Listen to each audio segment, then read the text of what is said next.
तो hello friends, स्वागत है आपका जीटी इंजीनियरिंग एकेडमी इस यूट्यूब चैनल पर।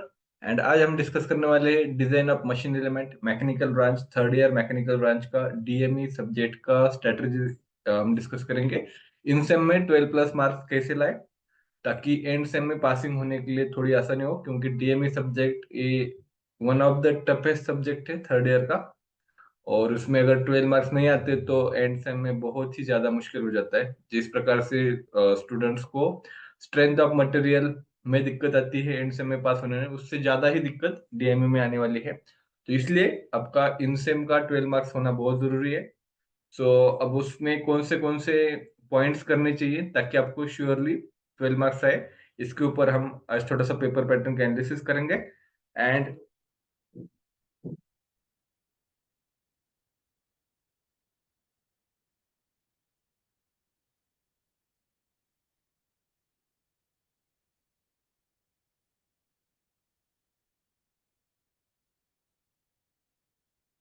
DME in same question one में आपको आएगा क्वार्टर जॉइंट,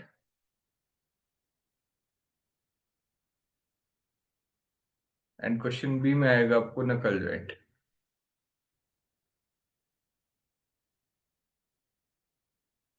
अब इसमें क्वार्टर जॉइंट में अगर पूरा डिजाइन ऑफ क्वार्टर जॉइंट आता है तो आपको 10 फॉर्मूले यूज करने होते हैं। पूरे क्वार्टर जॉइंट का डिजाइन के 10 फॉर्मूले है वो यूज करने होते हैं, या फिर इसमें अगर सॉकेट का पूछते हैं तो 6 फॉर्मूले सॉकेट के यूज करने होते हैं। तो इन दोनों में से शायद से चांसेस तो 6 फॉर्मूला वाला सिर्फ सॉकेट 10 का ही डिजाइन पूछेंगे आपको, क्योंकि टाइम उसको कम लगता है। और नकल जॉइंट तो पूरा ही पूछते हैं, उसमें सिर्फ 6 फॉर्मूले है, ये आसान है as compare to quarter joint. Knuckle joint आसान है। अब कभी कभी क्वार्टर के साथ इसमें थ्योरी क्वेश्चन भी आता है। तो अगर आप ये दो पॉइंट अच्छे से करेंगे, और थ्योरी क्वेश्चन आपको पता है दो तीन ही क्वेश्चन है, तो वो आप अच्छे से करेंगे तो यूनिट वन का आपका पूरा अटेम्प्ट हो सकता है। एंड ज्यादा क्वेश्चन है नहीं है पूरे बुक में भी, अगर आप देखेंगे तो चार पांच क्वेश्चन होते हैं, चार चार क्वेश्चन, अगर दो तीन भी सॉल्व कर दिया आपने तो भी सेम ही टाइप के क्वेश्चन आते हैं, थोड़ा बहुत वैल्यू इधर उधर हो जाता है। और इसको अगर और देखेंगे हम, तो इसमें मैक्सिमम क्रैंक लीवर के ऊपर थ्योरी आता है, डिजाइन प्रोसीजर आता है, और दूसरा होता है इसेंट्रिक लोडिंग का न्यूमेरिकल। तो ये भी आसान होता है इसेंट्रिक लोडिंग का न्यूमेरिकल।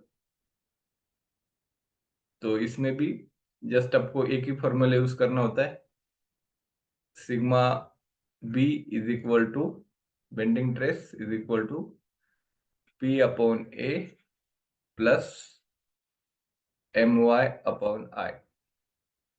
सो इतना ही यूज करना होता है इसमें, P upon A plus M Y upon I. उसमें मोमेंट निकालना होता है, एरिया मोमेंट ऑफ इनर्शिया निकालना होता है, एंड वाई निकालना होता है। सो इसमें भी दो दो ही टाइप के एग्जांपल है। एक में पी वाई क्यू में क्वेश्चन आया था जिसमें इंक्लाइन फोर्स था, तो वहां पे मोमेंट निकालना है। देन एक तो वर्टिकल होगा या फिर हॉरिजॉन्टल होगा। सो ये आसान न्यूमेरिकल है। अगर इसमें आप एक दो भी न्यूमेरिकल, एक वर्टिकल का सॉल्व करो, एक हॉरिजॉन्टल का सॉल्व करो, एक इंक्लाइंड फोर्स का सॉल्व करो, तीन एग्जांपल सॉल्व करेंगे तो यहाँ पे भी आपको मार्क्स मिल सकते हैं। तो मैं आपको सजेस्ट करूंगा कि आप इसका प्रिपरेशन करिए, इसका प्रिपरेशन करिए, थ्योरी करिए, और इसेंट्रिक लोडिंग करिए। क्रैंक लीवर की एग्जाम्पल करने की जरूरत नहीं है, इन तीनों में से कोई से भी दो आपको पूरे मार्क्स दे सकता है। तो ये हो गया आपका यूनिट वन का। अब यूनिट टू में क्वेश्चन थ्री में क्या आता है। अब क्वेश्चन यूनिट टू बहुत बड़ा है, तो उसमें शाफ्ट भी है, कीज भी है, कपलिंग भी है। तो मैं सजेस्ट करूंगा कि इसमें क्या होता है कि एक तो थ्योरी क्वेश्चन आता है पहला, या फिर आपको की का न्यूमेरिकल आएगा, और वो आसान होता है। की का न्यूमेरिकल बहुत मुश्किल नहीं होता है, चार पांच फॉर्मूले होते हैं। लेकिन जो सेकंड वाला पार्ट होता है वो शाफ्ट का एग्जांपल होता है। वो कभी कभी बहुत बड़ा भी एग्जांपल होता है। लास्ट एग्जाम में 10 मार्क्स के लिए क्वेश्चन आया था, लेकिन बहुत ही ज्यादा बड़ा था वो। तो शाफ्ट के ऊपर आपको फॉर्मूलेज होते हैं, मेन फॉर्मूला होता है आपका शाफ्ट का, वो इक्विवेलेंट टॉर्क निकालना होता है।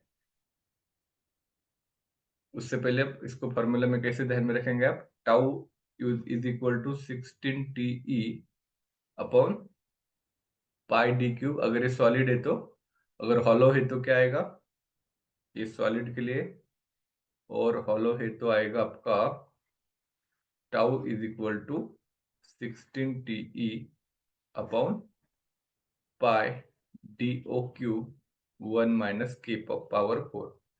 अब के पावर 4 क्या होता है?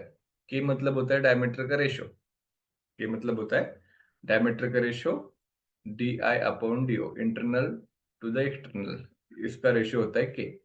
अब ये होता है हॉलो के लिए। अब ये आपका मेन फॉर्मूला है, इसके लिए आपको पहले टी निकालना पड़ेगा। तो टी का फॉर्मूला क्या है? टी का फॉर्मूला है आपका के बी इंटू एम का स्क्वायर प्लस के टी इंटू टी का स्क्वायर। अब इसमें एम और टी निकालना है, तो वो कैसे निकालेंगे? तो एम का फॉर्मूला होता है फोर्स इंटू परपेंडिकुलर डिस्टेंस। अगर आपको एक ही पुली दी है, दो फोर्सेस दिए हैं, तो इसका फॉर्मूला आ जाता है F1 plus F2 plus weight of pulley into length होता है, अगर एक ही होता है तो। अगर आपके दो फोर्सेस होते हैं तो उसके लिए आपको वर्टिकल मोमेंट, हॉरिजॉन्टल मोमेंट दोनों निकालना होता है, देन उसका रिजल्टेंट निकालना होता है। तो आपको एक दो एग्जांपल, तीन चार एग्जांपल अगर आप सॉल्व करेंगे तो आपको पता चलेगा एम कैसे निकालना है। अब टी फाइंड आउट करने का, तो टॉर्क निकालने के लिए आपके पास दो फॉर्मूले है। पहले तो आप पावर से निकल सकते हो, 2 पाई NT/60, यहाँ से आप निकाल सकते हो। या फिर दूसरा एक रेशियो होता है F1/F2, टेंशन का रेशियो बोलते हैं इसे, या फिर फोर्स का भी रेशियो आप बोल सकते हो। Mu theta coefficient of friction दिया होता है, एंगल दिया होता है F1, उसमें से एक वैल्यू दी होती है तो दूसरी निकालनी है। अगर F1 दिया होता है तो F2 निकालेंगे। देन टी कैसे निकालेंगे? यहाँ पे T is equal to F1 minus F2 into diameter of pulley divide by 2। So इस प्रकार से टी निकालना है। सो टी आ गया आपको, एम आ गया आपको, देन टी, टी के बाद टाउ। तो उसको रिवर्स ऐसे ध्यान में आप रख सकते हो। सो शाफ्ट का अगर एग्जांपल करेंगे, तीन चार एग्जांपल सॉल्व करो, आपको पूरा प्रोसीजर ध्यान में आ जाएगा, और यहाँ पे आपको 10 में से 10 मार्क्स मिल सकते हैं।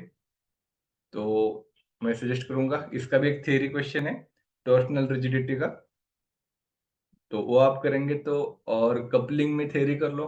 कपलिंग में डिफरेंस बिटवीन आपका फ्लेक्सिबल कपलिंग और दूसरा जो कपलिंग होता है, फिक्स्ड और फ्लेक्सिबल कपलिंग, रिजिड और फ्लेक्सिबल कपलिंग, ऐसा कुछ तो भी है।